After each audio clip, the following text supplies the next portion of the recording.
Bonjour à tous, on se retrouve aujourd'hui pour une toute nouvelle vidéo sur Cyclisme Actu et c'est la suite de notre analyse sur les jeunes talents à suivre des générations 2003 à 2008.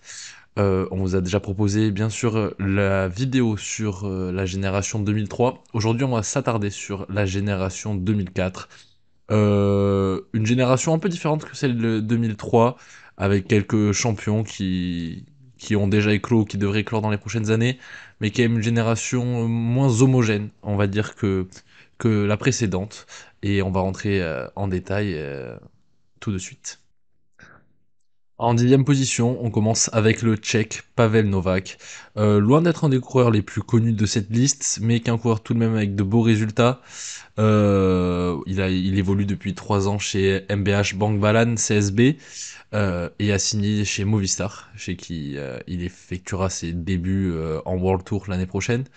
Un bon grimpeur qui a fait notamment troisième du dernier Giro Next Gen, oui, qui a aussi remporté une étape. Donc voilà, ça prouve quand même que c'est un coureur très très solide.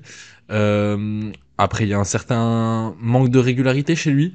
On peut notamment regretter que voilà, cette année, à part sur le Giro Next Gen et que, enfin, après le Giro Next Gen surtout, à partir de juin-juillet, on ne l'a plus trop vu.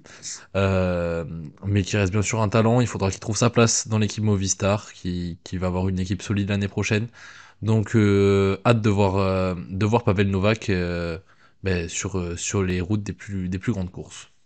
Et en neuvième position, on retrouve l'Espagnol Pau Marti, qui a évolué cette année 2025 au sein de l'Israël Premier Tech Academy et qui va passer dans la World Tour Israël Premier Tech en 2026.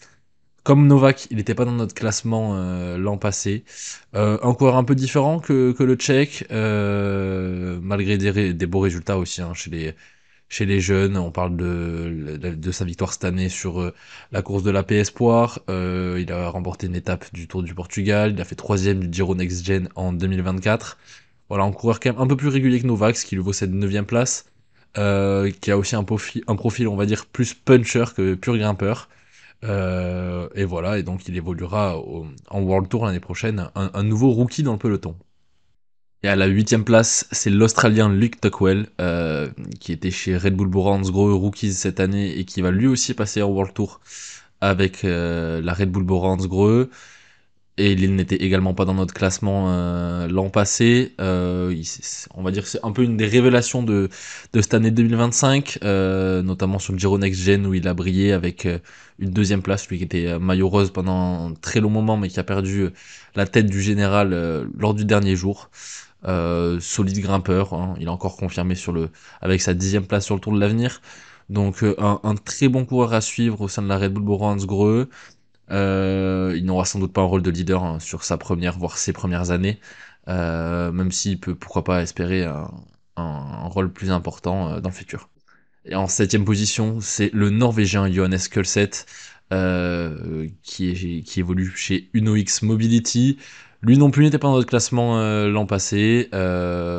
C'est pas l'un des coureurs les plus connus, mais très très talentueux. C'était le plus jeune coureur d'ailleurs au départ du Tour de France en 2024. Il a confirmé tout son talent hein, en 2025. Excellent grimpeur, troisième de la Lula Tour, cinquième du Tour de Turquie, sixième du Tour de Slovénie, neuvième du Tour de Burgos.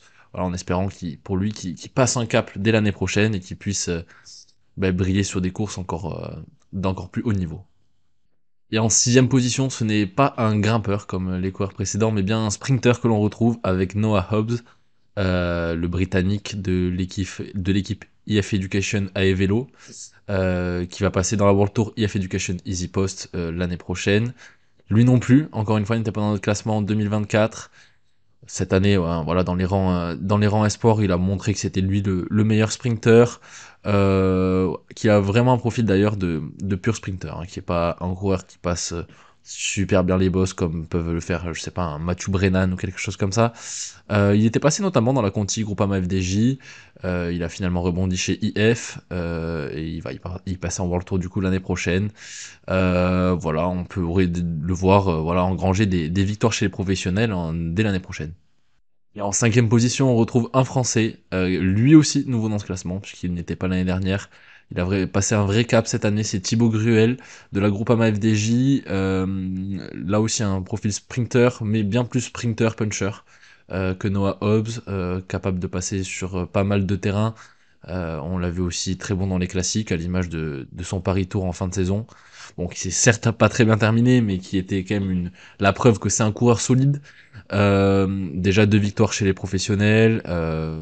Voilà, hein. On peut l'attendre sur de nombreux terrains l'année prochaine et en espérant le voir briller. On en a fini avec les nouveaux venus dans ce classement, parce que là, avec la 4e place, on retrouve Antonio Morgado, qui lui était deuxième de ce classement l'année dernière, qui évolue chez UAE Team Emirates XRG. Voilà. La définition d'un diamant à polir, je pense que c'est vraiment Antonio Morgado. On l'a présenté souvent comme un crack. Déjà chez les juniors, il était assez monstrueux. L'année dernière, sur le Tour de France 2000, sur le Tour des Flandres, pardon, 2024, il avait été chercher une 4e place. Il compte déjà 6 victoires chez les professionnels. Ouais, cependant, encore assez irrégulier, souvent très bon au début de saison. En tout cas, sur ces 2 saisons chez les professionnels, c'était comme ça. Et après, ça se tasse un peu et on ne le voit plus trop à partir de la mi-saison. Voilà, un petit point qui sera amélioré pour les prochaines années. Mais vraiment un très grand talent, puncher, classic man. Voilà. Bon, il n'en manque pas chez UAE Team Emirates. Et en parlant de coureur de UAE Team Emirates, on retrouve le Suisse Jan Christen à la 3e place, qui était 4e de notre classement l'année dernière, donc qui gagne une place. Contrairement à Morgado, un coureur un peu plus régulier, un excellent puncher, Jan Christen vraiment pur puncher, qui a déjà remporté de belles victoires chez les professionnels, il en compte 5 jusqu'à présent.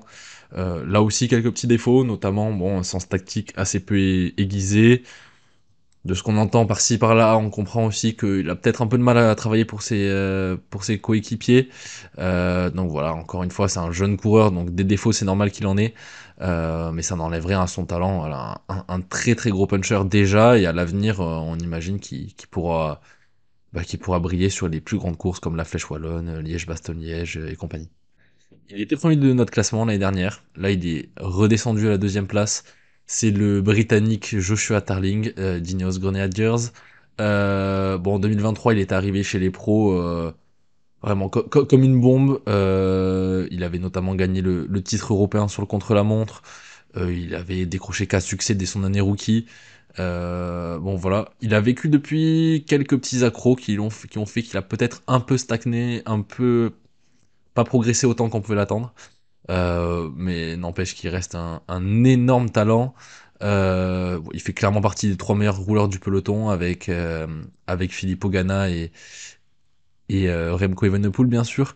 Il a notamment subi une grosse chute sur le Giro cette année, donc il a empêché de courir sur quasiment toute la fin de saison, même s'il a gagné le chrono des nations.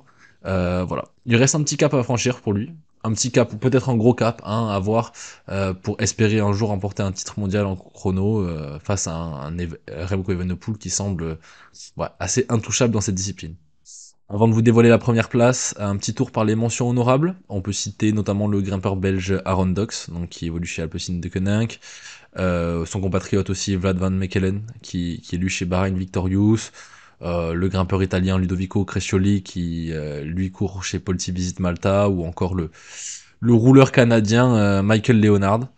Voilà. Donc Dox, Leonard et Van Mechelen qui sont sortis de notre top 10, ils étaient l'année dernière. C'est aussi le cas de Menno Husing, de Visma Lease a Bike, de Henrik Pedersen, de Uno X Mobility et de l'allemand Emil Herzog qui lui évolue chez Red Bull Borans Greux. Voilà, qui ont vécu tous des saisons, on va dire peut-être pas en deçà des attentes, mais comme la génération de 2004, comme je l'ai dit au début, n'était pas forcément la plus homogène, ça a vite bougé en fait dans notre classement et ce qui explique cela. Et donc vous l'aurez compris, à la première place, le français Paul Magnier. Bon, un coureur assez impressionnant, voilà, pas besoin forcément de le présenter je pense. Le sprinter La Soudal Quick-Step a engrangé 19 succès en 2025, dont 600 World Tour. Alors pas sur les plus grosses courses, mais quand même 600 World Tour. Bon, un très gros palmarès déjà, hein, à peine 21 ans. Il avait fait forte impression en 2024. En 2025, il a tout explosé. Voilà. Bon, pour la suite, qu'est-ce qu'on peut attendre de lui? C'est un grand succès. sur une classique ou sur une grosse course par étape, de type déjà Paris-Nice ou Tirreno, voire Grand Tour, en espérant pour lui que ça marche dès l'année prochaine. Et voilà, c'est sans doute le sprinter le plus prometteur, toute génération confondue, qu'on va vous présenter dans cette analyse complète. Eh bien, merci à vous d'avoir suivi cette analyse donc de la génération 2004, les talents à suivre. Se retrouve très vite sur Cyclisme Actu pour de nombreuses vidéos, de nombreux articles, bien évidemment. Et du coup, la suite de cette analyse avec la prochaine fois, du coup, la génération 2005. Merci à vous.